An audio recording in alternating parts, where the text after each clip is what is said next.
Este é o Conexão Futura, aqui na tela do canal Futura na TV e também na internet. Estamos lá no nosso site, você pode acessar aí futura.org.br/Conexão Futura para acompanhar nossos episódios mais recentes. E também aqui embaixo ter links diretos para as nossas redes sociais. Estamos lá no Facebook como Canal Futura Oficial ou ainda no Twitter como @Canal Futura para você receber nossas atualizações em até 140 caracteres. E de acordo com a Pesquisa Nacional por Amostra de Domicílio 2014, divulgada pelo Instituto de Pesquisa Econômica Aplicada, na última década diminuiu em 10% o número de domicílios ocupados por um casal e filhos. Ao mesmo passo, tem crescido a diversidade de arranjos familiares. Mesmo assim, seguem em alta os registros de uniões formais. Em 2014, 1.100.000 casamentos foram registrados, 5% a mais do que no ano anterior, segundo o IBGE. Outros têm optado aí pela união estável. Entre as vantagens dessa formalização estão a possibilidade de estipular regimes de bens, garantir herança, permitir o recebimento de pensão pelo INSS e tantos outros benefícios. E existem, claro, muitas dúvidas aí sobre as diferenças entre o tradicional casamento e a união estável. Quais são as obrigações e as implicações perante a lei em cada uma dessas maneiras de formalizar um relacionamento? Para discutir essas e outras questões no programa de hoje, recebemos aqui no estúdio. Ao meu lado está o Sérgio Camargo, que é especialista em Direito de Família. Bem-vindo mais uma vez, Sérgio. Tudo bem com você? Tudo ótimo. Mais uma vez um prazer estar aqui no Canal Futura. Obrigado você pela presença. Também conosco aqui no estúdio está o engenheiro civil Sandro Iannuzzi, que registrou a união estável com a esposa Carla e vai contar mais aí pra gente sobre a história deles. Bem-vindo, Sandro. Tudo bem com você? Tudo bem, obrigado. E você em casa, como sempre, também é nosso convidado aí para acompanhar o nosso bate-papo ao longo dos próximos 25 minutos. Então, quero começar ouvindo do Sandro e falei aqui que ele tem uma união estável com a Carla, mas voltando um pouquinho mais no tempo, não é, na verdade, a sua primeira relação formalizada, né, Sandro? Não é. Em 2000 eu casei, civil, religioso. Em 2004 eu me separei. E depois, em 2008, eu conheci a Carla. Em 2009, nós fomos morar juntos. E cerca de quase 2 anos depois da gente estar morando junto, a gente viu a necessidade de formalizar. E como eu só tinha feito a separação, não tinha feito o divórcio, e ela era somente separada de fato, não separada no papel, o caminho que a gente achou foi fazer a união estável. Bom, essa questão aí é importante a gente ressaltar que tem os diferentes níveis, na verdade, da separação também. Você pode explicar um pouquinho para a gente? A gente falou que separou, de fato, tem a separação formal ou não formal? A questão ela toda vem a cargo da nova Constituição Federal de 1988, que num primeiro momento dissociou o Estado católico. Né? Então, obviamente, a noção do casamento ela veio muito ligada à orientação religiosa católica. Com a dissociação da Carta da República de 1988, nasce um Estado laico, em que a orientação religiosa ela é uma opção livre do cidadão. Só explicando que até então o casamento era só o casamento na igreja, né? O casamento, o cidadão brasileiro ele era católico por determinismo constitucional e, obviamente, havia, como ainda somos o país de maior contingente católico do planeta, então havia uma opção maior pelo casamento formal através do catolicismo. Né? Com essa dissociação do Estado brasileiro da orientação religiosa católica e se tornando então um Estado laico, surge o que você mesmo atribuiu à denominação das polifamílias. Né? São a diversidade do número de formas de família. Né? Até que em 1996 foi regulamentado pela Lei 9728, a chamada união estável heteroafetiva entre pessoas de sexo distinto, né? Então, obviamente, o próprio colega aqui mencionou, o casamento ele tem um formalismo muito maior, tanto na sua concepção quanto na sua dissolução. Enquanto que a união estável ela é amparada exatamente pela noção da informalidade, quer na sua instituição, quer também na sua dissolução. Bom, então você já tinha passado pelo casamento mais tradicional na primeira vez e aí na segunda relação que você foi formalizar com a Carla, a união estável. Isso, passou o tempo, né? Nós vimos que realmente a gente ia ficar junto e a gente queria, né, formalizar isso de alguma maneira. Como ia ser trabalhoso a gente fazer, tanto ela como eu, fazer o divórcio e a gente casar efetivamente no civil, nós procuramos um cartório que nos deu a lista de documentos e foi um processo simples, rápido, e a gente logo fez e saímos do cartório já com o termo de união estável que garante a ela e a mim, respectivamente, direitos, né, com relação ao cônjuge. E vocês investigaram, de fato, quais eram esses direitos? Viram que valia a pena mesmo? Como é que foi esse momento de tomar a decisão? Sinceramente, pesquisar, não muito. Eu conversei no meu trabalho, que eu queria... Ela estava saindo de um emprego e eu queria colocá-la no meu plano de saúde. E, além dela, a minha enteada, que mora conosco. E a pessoa do meu departamento de RH me orientou que a forma mais rápida seria fazer esse caminho. E aí nós vimos que realmente era o ideal e, além de tudo, formalizava o nosso casamento. Né? Essa é até uma questão bastante interessante que ele colocou, até porque, como qualquer ciência, né, o direito não é uma ciência estática, ele é mutável. Né? Então, por exemplo, hoje a concepção jurisprudencial, né, dos tribunais brasileiros é que o pensionamento por morte, por exemplo, ou o direito ao plano de saúde, ele praticamente se equipara nas uniões estáveis homo- ou heteroafetivas, como também no casamento. Né? Então, passa a cada vez mais haver questões mais comuns entre as duas formas de uniões entre seres humanos. E essa questão que ele pontuou também é importante mencionar, no caso, a enteada tem direito a também ser beneficiária do plano de saúde. Na verdade, hoje em dia, o entendimento é que a relação não é mais a relação consanguínea, é a relação de dependência. Então, por exemplo, se um casal, no seu imposto de renda, ele coloca o filho da sua empregada doméstica como seu dependente financeiro, ele passa a gozar, por exemplo, do direito ao plano de saúde, tanto da instituição privada quanto da instituição pública. Né? Então, a gente abandona a relação consanguínea e adentra nas chamadas relações afetivas, né? Porque o direito ele não pode impor que as pessoas se amem. Né? Então, a noção do casamento, outrora, a Carta de 88, até a noção do divórcio, ela praticamente havia ali um preconceito às mulheres divorciadas, era quase uma imposição jurídica estatal à manutenção da afetividade. E, obviamente, com a modernização da ciência jurídica, percebe que o Estado não pode interferir nessa seara de liberdade e que as pessoas podem ou não se amar.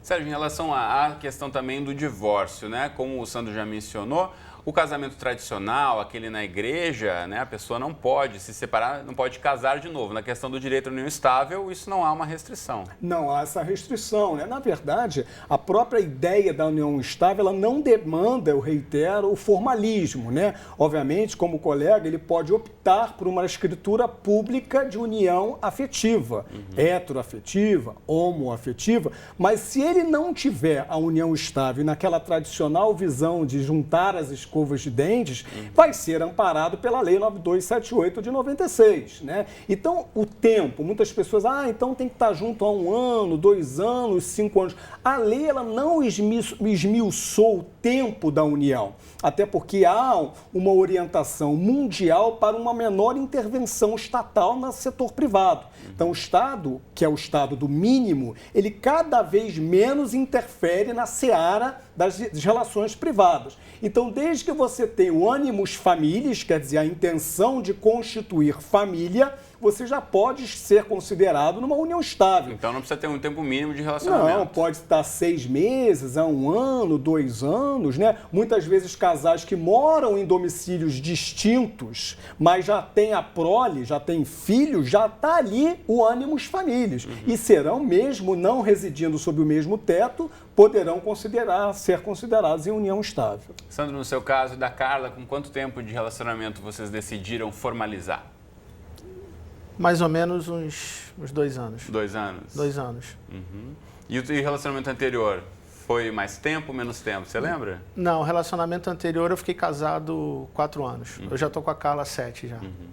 E de lá para cá, depois do momento que você e Carla decidiram de fato formalizar essa união, muda alguma coisa na prática? É sempre a pergunta de quem nunca casou, né? E depois lá do registro oficial, o que muda no dia a dia? Não, a gente já se considerava casados, né? Então não muda efetivamente nada. O que mudou foi essa parte de direitos que ela passou a ter e eu também passei a ter com relação ao trabalho dela. Então, mas em casa, essas coisas não mudou nada. Para a família também não. Nós somos casados desde que a gente foi morar junto. Na verdade, eu acho que, salvo outro juízo, que a garantia dos direitos ela fica muito mais claro na formalização do casamento. Ou até quando você opta pela união estável de uma forma um pouco mais formal, a partir de uma escritura pública de união hetero ou homoafetiva.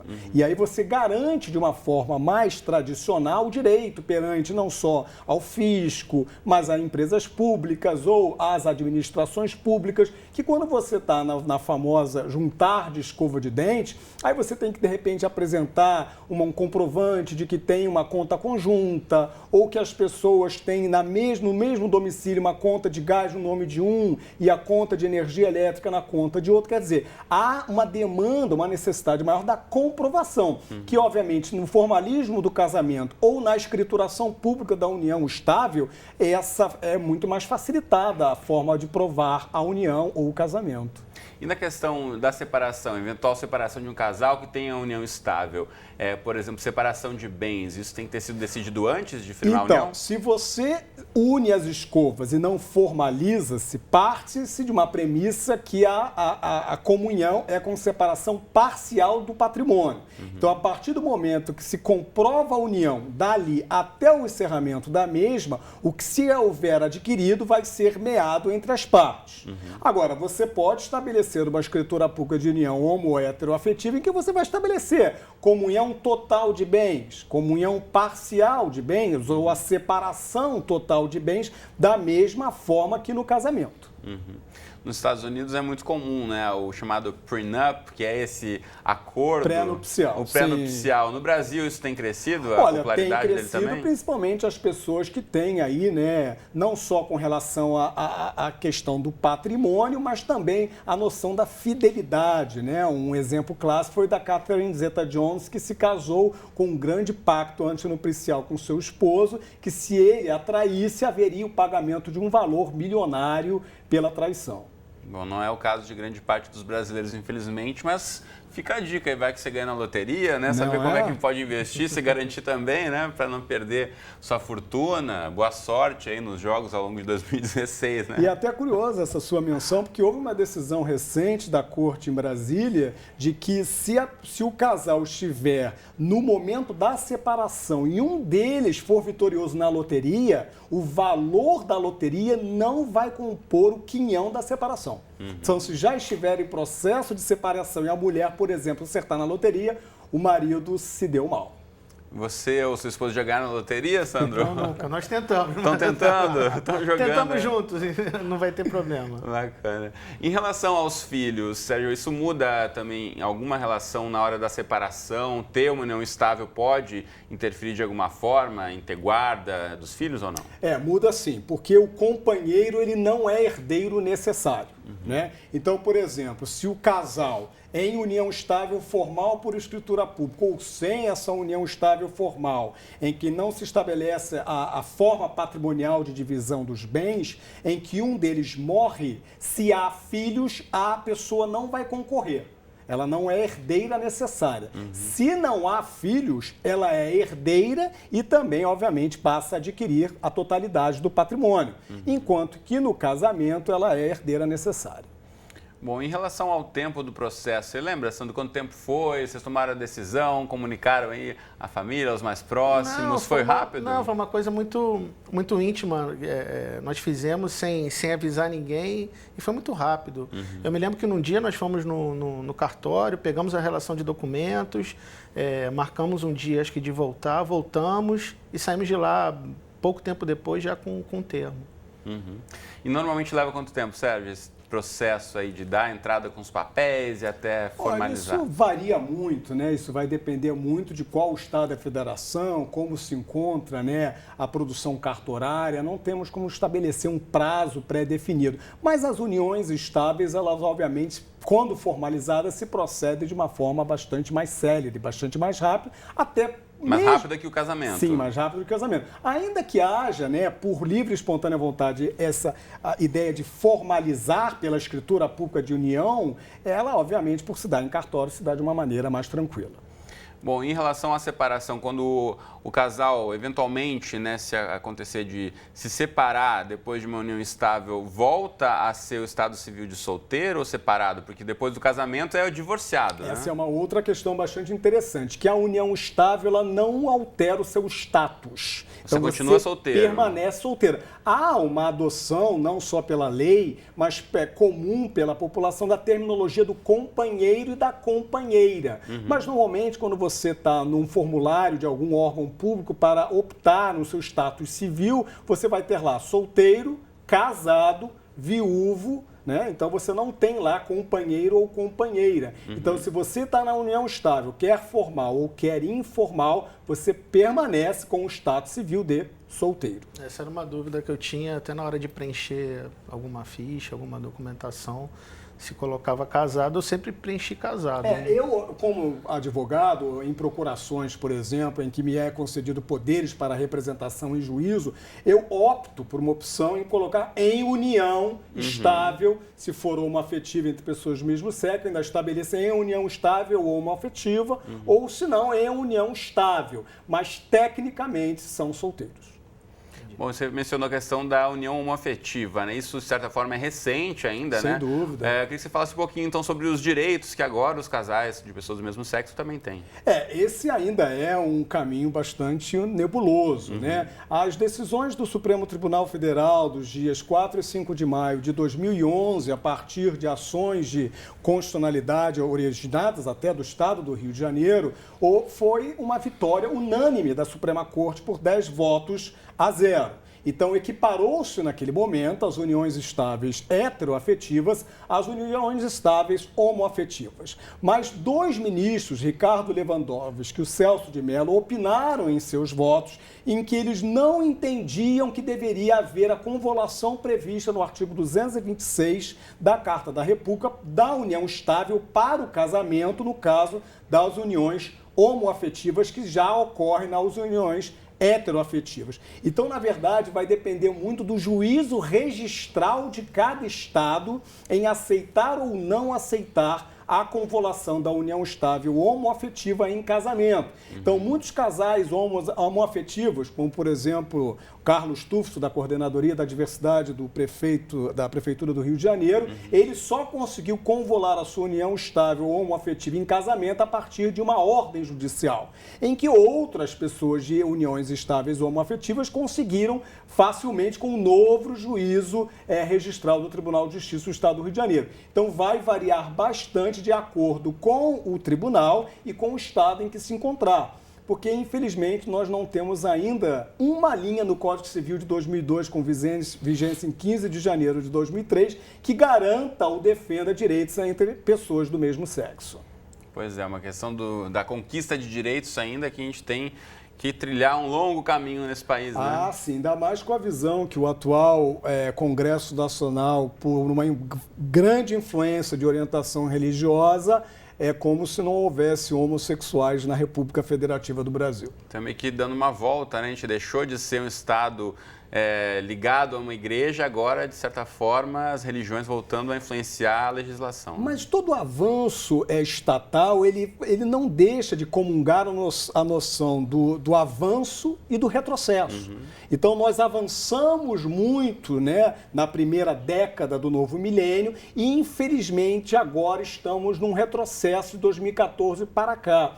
Muitas políticas públicas federais voltadas às pessoas homoafetivas têm sido tiradas da pauta da administração pública no cingir de ovos. Então, quer dizer, as pessoas nem sabem daquilo. Então, está, infelizmente, havendo um retrocesso. E aí, o Brasil, como o maior país continental da América do Sul, agora acaba perdendo para países menores como Argentina e Uruguai, que já, inclusive, consolidaram a união do casamento entre pessoas do mesmo sexo. Só registrando aqui, segundo informações do IBGE, em 2014 foram registradas uniões estáveis homoafetivas em todo o país, mais de 4.850, sendo que o estado de São Paulo aí é o que teve o maior número de registros, seguido de Minas Gerais e Rio Grande do Sul. Por que esses estados? São Paulo, claramente, por conta da população ser maior em relação aos outros estados. As metrópoles com maior avanço cultural, como são as cidades tradicionalmente do Rio de Janeiro e São Paulo,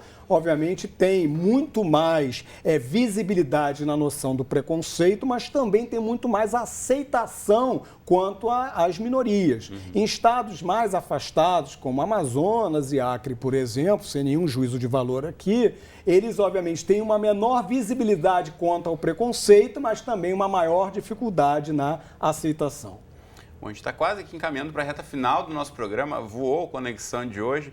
Quero saber, em relação à decisão do Sandro e da Carla na hora de registrar e formalizar a união, a questão dos bens de herança, isso também sempre acaba pesando muito, né? Para a eventualidade de acontecer da perda de um dos entes aí que compõem esse casamento. Como foi para vocês? Vocês chegaram a discutir essa questão? Não chegamos a discutir porque desde o momento que nós fomos morar juntos, tudo muito que é meu é seu, que é seu é meu, então nunca tivemos que conversar sobre isso. É tudo muito claro que o que nós temos é nosso e da nossa enteada.